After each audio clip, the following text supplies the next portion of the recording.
साथियों नमस्कार, स्वागत है आप सभी का। आज हम लोग सॉल्व करने वाले हैं टेस्ट नंबर 30।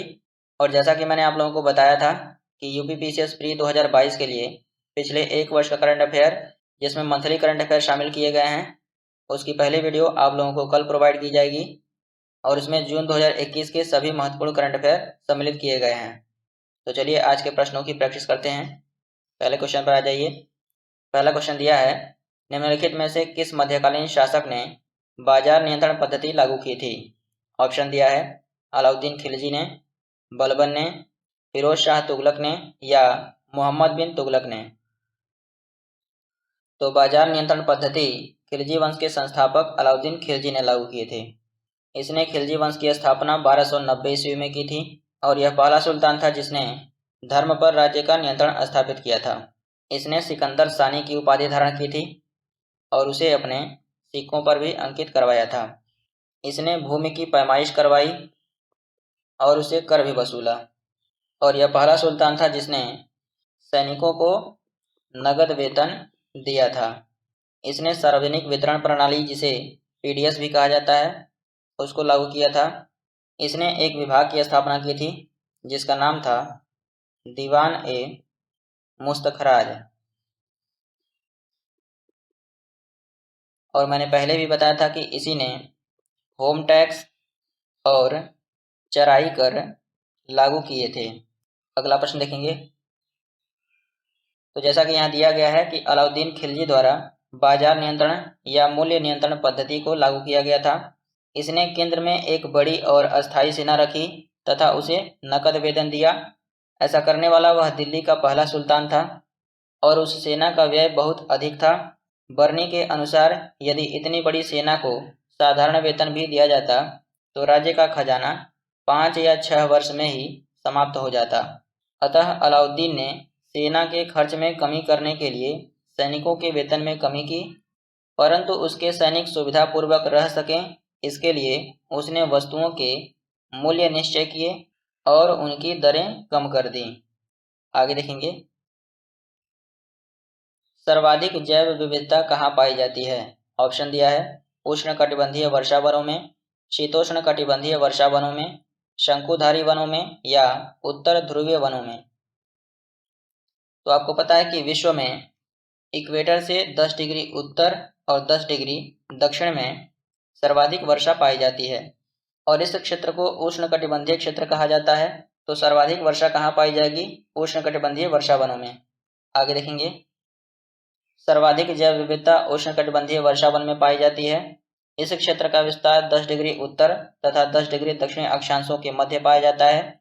इन क्षेत्रों में पादप तथा प्राणियों के विकास तथा वृद्धि के लिए अनुकूलतम दशाएं पाई जाती हैं, क्योंकि इसमें वर्ष भर उच्च वर्षा तथा तापमान रहती है। इसी के कारण इसे अनुकूलतम बायोम भी कहा जाता है। अगले प्रश्न पर आ जाइए।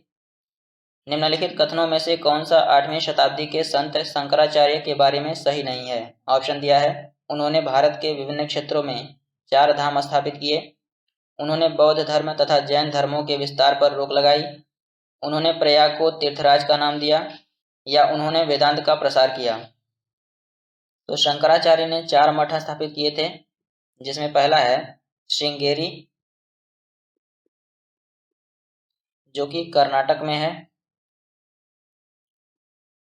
और दूसरा है द्वारका, जो कि गुजरात में है, और तीसरा है पुरी, जो कि उड़ीसा में है, और चौथा है जोशीमठ, या इसी को ज्योतिर्मठ भी कहा जाता है, जो कि उत्तराखंड में है।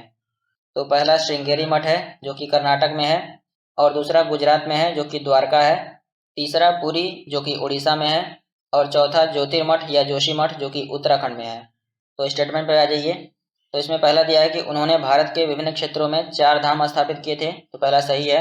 उन्होंने बौद्ध तथा जैन धर्मों के विस्तार पर रोक लगाई, तो ये भी सही है। शंकराचार्य के समय में बौद्धों एवं जैनियों के प्रभाव में आकर हिंदुत्व तो समाप्त हो रहा था, तो इसे रोकने के लिए शंकराचार्य ने वेदांत पर बल दिया। तो इस प्रकार चौथा भी सही हो जाएगा कि उन्होंने वेदांत का प्रसार किया। तो इसमें कौन सही नहीं है? तो सी सही नहीं है, उन्होंने प्रयाग को तीर्थराज का नाम नहीं दिया था। पुराणों के अनुसार ब्रह्मा जी ने प्रयाग को तीर्थराज कहा था।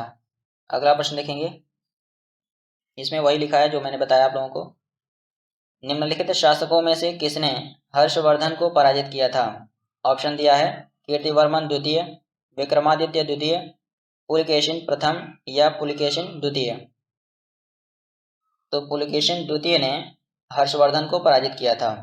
आगे देखेंगे, हर्ष की विजयों के फलस्वरूप उसके राज्य की पश्चिमी सीमा नर्मदा नदी तक पहुंच गई। इधर पुलकेशिन द्वितीय भी उत्तर की ओर राज्य का विस्तार करना चाहता था। ऐसी स्थिति में दोनों के बीच युद्ध अवश्यम भावी था। फलतः नर्मदा के तट पर दोनों के बीच युद्ध हुआ, जिसमें पुलकेशिन द्वितीय ने हर्ष को पराजित किया। और इसका उल्लेख कहाँ मिलता है? तो पुलकेशिन द्वितीय की ऐहोल प्रशस्ति एवं वेनसांग का विवरण इस युद्ध के साक्ष्य हैं। अगले प्रश्न पर आ जाइए। बेरोजगारों के सहायतार्थ दिल्ली के निम्नलिखित सुल्तानों में से किसने रोजगार कार्यालय की स्थापना की थी? ऑप्शन दिया है बलबन ने, अलाउद्दीन खिलजी ने, मोहम्मद बिन तुगलक ने या फिरोज शाह तुगलक ने।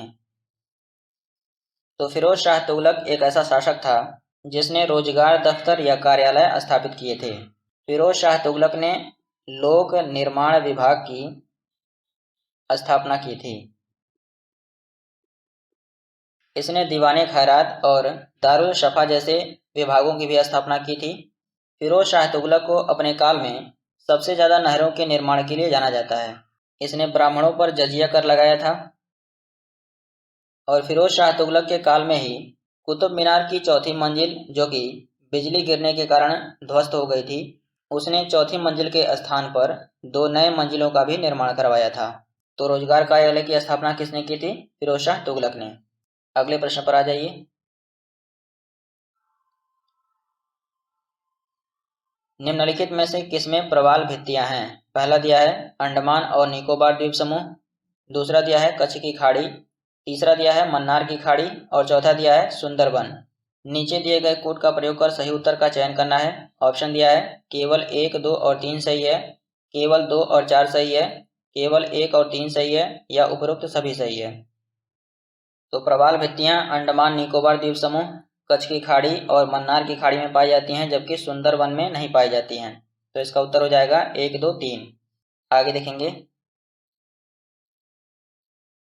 वेनसांग की यात्रा के समय सूती कपड़ों के उत्पादन के लिए सबसे प्रसिद्ध नगर था। ऑप्शन दिया है वाराणसी, मथुरा, पाटलिपुत्र या कांची।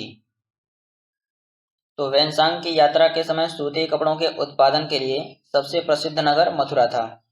आगे देखेंगे, चीनी यात्री वेनसांग हर्षवर्धन के समय भारत आया था। उसके अनुसार मथुरा उस समय सूती वस्त्रों के लिए प्रसिद्ध था, जबकि वाराणसी रेशमी वस्त्रों के लिए प्रसिद्ध था। वेनसांग बताता है कि थानेश्वर की समृद्धि का प्रधान कारण वहां का व्यापार ही था।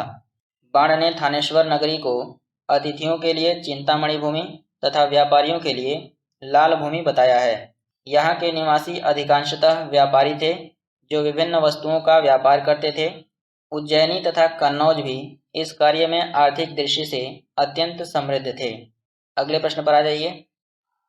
19वीं शताब्दी के दौरान होने वाली वहाबी आंदोलन का मुख्य केंद्र था। ऑप्शन दिया है लाहौर, पटना, अमृतसर या पुणे। तो वहाबी आंदोलन की शुरुआत कब हुई थी? 1828 में। और यह कब तक चला था? 1888 तक। इसके प्रवर्तक कौन थे? तो रायबरेली के सैयद अहमद। और इस आंदोलन का मुख्य केंद्र कौन था? तो पटना था। और क्वेश्चन पूछता है कि पटना में इसके मुख्य नायक कौन कौन थे? तो इसके 2 मुख्य नायक थे। पहले थे विलायत अली और दूसरे थे इनायत अली। अगला क्वेश्चन देखेंगे,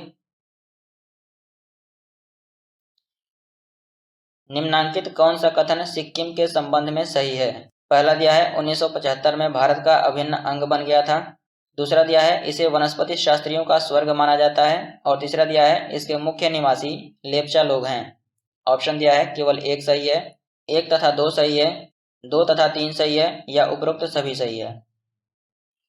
तो मैंने इससे पहले भी आप लोगों को बताया था कि सिक्किम को 35वें संविधान संशोधन 1974 के द्वारा सहयुक्त राज्य के रूप में शामिल किया गया था।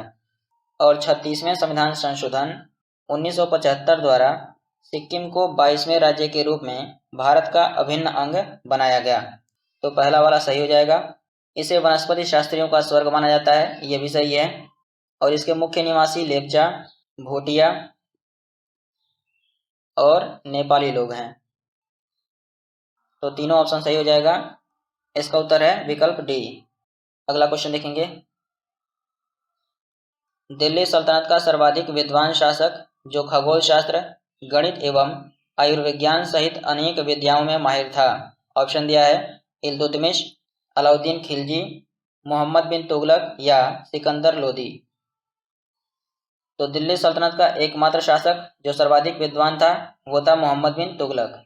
मोहम्मद बिन तुगलक के काल में इब्न बतूता आया था जो कि मोरक्को का निवासी था और इसने इसे दिल्ली का काजी नियुक्त किया था। किसने? मोहम्मद बिन तुगलक ने। मोहम्मद बिन तुगलक हिंदुओं के सबसे प्रमुख त्यौहार होली में भी भाग लेता था और इसने राजधानी को दिल्ली से दौलताबाद स्थानांतरित किया था। आगे देखेंगे। दिल्ली सल्तनत के सभी सुल्तानों में मोहम्मद बिन तुगलक सर्वाधिक विद्वान एवं शिक्षित था। वह खगोल शास्त्र, गणित एवं आयुर्विज्ञान सहित अनेक विद्याओं में निपुण था। ये विद्याओं है, विधाओं नहीं है। आगे देखेंगे। आनंद मठ उपन्यास की कथा वस्तु आधारित है। चुआर विद्रोह पर, सन्यासी विद्रोह पर, नील विद्रोह पर या इनमें से कोई नहीं। चुआर विद्रोह जिसकी शुरुआत 1769 ईस्वी में हुई थी और यह 1805 ईस्वी तक चला था। इसके नेतृत्वकर्ता रघुनाथ मेहता थे और यह विद्रोह झारखंड के आदिवासियों द्वारा किया गया था। क्यों किया गया था? तो जंगल और जमीन के बचाव हेतु किया गया था। और किसके विरुद्ध किया गया था? तो ईस्ट इंडिया कंपनी के विरुद्ध। और सन्यासी विद्रोह जिसकी शुरुआत 1770 ईस्वी में हुई थी और यह 1800 ईस्वी तक चला था। यह विद्रोह भी अंग्रेजी शासन के विरुद्ध था और यह बंगाल और बिहार प्रांत में चलाया गया था। इसके प्रमुख नेतृत्वकर्ता कौन कौन थे? तो मंजर शाह, मूसा शाह और देवी चौधरानी थी। और रविंद्रनाथ टैगोर की रचना आनंद मठ में इस विद्रोह का वर्णन किया गया है। नील विद्रोह आप लोगों को पता है कि 1859 से 60 ईस्वी तक चला था और इसकी शुरुआत बंगाल के नदिया जिले के गोविंदपुर गांव से हुई थी। इसके नेतृत्वकर्ता दिगंबर विश्वास और विष्णु विश्वास थे और यह नील की खेती के विरुद्ध चलाया गया था। अगले प्रश्न पर आ जाइए। 1857 के विद्रोह के दौरान बहादुर शाह ने किसे साहबे आलम बहादुर का खिताब दिया था? ऑप्शन दिया है अजीमुल्लाह, वर्जिस कादिर, बख्त खान या हसन खान। तो यह खिताब बख्त खान को दिया गया था। 1857 के विद्रोह की शुरुआत कैसे हुई थी? तो दिसंबर 1856 में तत्कालीन सरकार द्वारा पुरानी लोहे वाली बंदूक जिसे ब्राउन बेस कहा जाता था उसके स्थान पर नई एनफील्ड राइफल के प्रयोग का निर्णय लिया गया। इसमें जो कारतूस लगता था उसके ऊपरी भाग को मुंह से काटना पड़ता था, उसके बाद उसका प्रयोग किया जाता था। तो जब इसका पता सैनिकों को लगा जनवरी 1857 में बंगाल सेना में यह अफवाह फैल गई कि चर्बी वाले कारतूस में गाय और सूअर की चर्बी है। तो जब इसकी पता किसी सैनिक ने सैनिक अधिकारियों से की तो इसकी जांच किए बिना तुरंत इसका खंडन कर दिया गया। किंतु सैनिकों को यह विश्वास हो गया कि चर्बी वाले कारतूस का प्रयोग उनके धर्म को भ्रष्ट करने के लिए किया गया है। उसके पश्चात 29 मार्च 1857 में बैरकपुर के एक सैनिक ने चर्बी वाले कारतूस को प्रयोग करने से मना कर दिया और उसमें एक सैनिक जिनका नाम मंगल पांडे था उन्होंने अपने एजुटेंट की हत्या कर दी। उसके पश्चात मंगल पांडे जो कि 34वीं NI रेजिडेंट से थे उसको इस घटना के बाद भंग कर दिया गया। प्रश्न पूछता है कि उत्तर प्रदेश में 1857 की क्रांति का आरंभ कहाँ से हुआ था? तो उत्तर प्रदेश में मेरठ से 1857 की क्रांति का आरंभ किया गया था। कब किया गया था? तो 10 मई 1857 को मेरठ में तीसरी कैलिवरी रेजिडेंट द्वारा चर्बी वाले कारतूसों को छूने से मना कर दिया गया था, जिसके कारण मेरठ में यह विद्रोह उत्पन्न हुआ। आगे देखेंगे। 1857 के विद्रोह के दौरान बहादुर शाह ने बख्त खान को साहबे आलम बहादुर का खिताब दिया था। बख्त खान एक पख्तून था। ईस्ट इंडिया कंपनी में वह सूबेदार के पद पर था तथा कंपनी की ओर से उसने प्रथम अंग्रेज अफगान युद्ध में भाग लिया था। बहादुर शाह ने अपने बड़े पुत्र मिर्जा मुगल अथवा मिर्जा जहीरुद्दीन को मुख्य सेनापति घोषित किया, किंतु विद्रोह में वास्तविक नेतृत्व बख्त खान के पास था। आगे देखेंगे, भारत में जैव विविधता के तप्त स्थल या हॉटस्पॉट नहीं है। ऑप्शन दिया है पश्चिमी घाट व पूर्वी घाट, शांत घाटी व सुंदरवन, पूर्वी हिमालय व इंडो बर्मा रीजन, या उपरोक्त सभी। इसमें क्वेश्चन में गलत टाइप हो गया है, यहाँ नहीं रहेगा। इसका उत्तर है उपरोक्त सभी। पश्चिमी घाट, पूर्वी घाट, शांत घाटी, सुंदरबन डेल्टा, पूर्वी हिमालय और इंडो बर्मा रीजन, ये सभी हॉटस्पॉट हैं। आगे देखेंगे, दिल्ली से दौलताबाद राजधानी के स्थानांतरण का आदेश दिया था। ऑप्शन दिया है फिरोज तुगलक ने, गयासुद्दीन तुगलक ने, सुल्तान मुबारक ने, या मोहम्मद बिन तुगलक ने। तो अभी इसका उत्तर मैंने आप लोगों को ऊपर बताया कि मोहम्मद बिन तुगलक ने राजधानी को दौलताबाद स्थानांतरित किया था। आगे देखेंगे, मोहम्मद बिन तुगलक के प्रयोगों में एक सबसे महत्वपूर्ण था राजधानी दिल्ली से दौलताबाद या देवगिरी ले जाना। मोहम्मद बिन तुगलक द्वारा राजधानी परिवर्तन के विभिन्न कारण बताए गए हैं, जिसमें बर्नी के अनुसार साम्राज्य के केंद्र में होने के कारण देवगिरी को राजधानी बनाया गया। अगले प्रश्न पर आ जाइए, लास्ट क्वेश्चन है ये। 1857 के स्वतंत्रता संग्राम से संबंधित पहली घटना थी। ऑप्शन दिया है कानपुर में विद्रोह और नाना साहब का नेतृत्व संभालना, बेगम हजरत महल द्वारा अवध का नेतृत्व, सैनिकों का दिल्ली से लाल किले पर पहुंचना, या झांसी की रानी का विद्रोह। तो इसमें सबसे पहली घटना सैनिकों का दिल्ली से लाल किले पर पहुंचना था। आगे देखेंगे, 11 मई 1857 दिल्ली में मेरठ से आए सिपाहियों के दस्ते ने मुगल सम्राट बहादुर शाह द्वितीय से अपील की कि इन सिपाहियों का नेतृत्व स्वीकार करें। इस प्रकार सैनिकों का दिल्ली के लाल किले पर पहुंचना पहली घटना थी। कानपुर में नाना साहब ने 5 जून 1857 को विद्रोह किया। बेगम हजरत महल 4 जून 1857 को प्रारंभ अवध यानी कि लखनऊ का विद्रोह का नेतृत्व किया, और झांसी की रानी लक्ष्मीबाई ने जून 1857 में विद्रोह का नेतृत्व किया तथा 17 जून 1858 को वो शहीद हो गईं। तो इसमें इतना ही था। मिलते हैं अगले वीडियो में, तब तक के लिए प्रैक्टिस करते रहिए। धन्यवाद।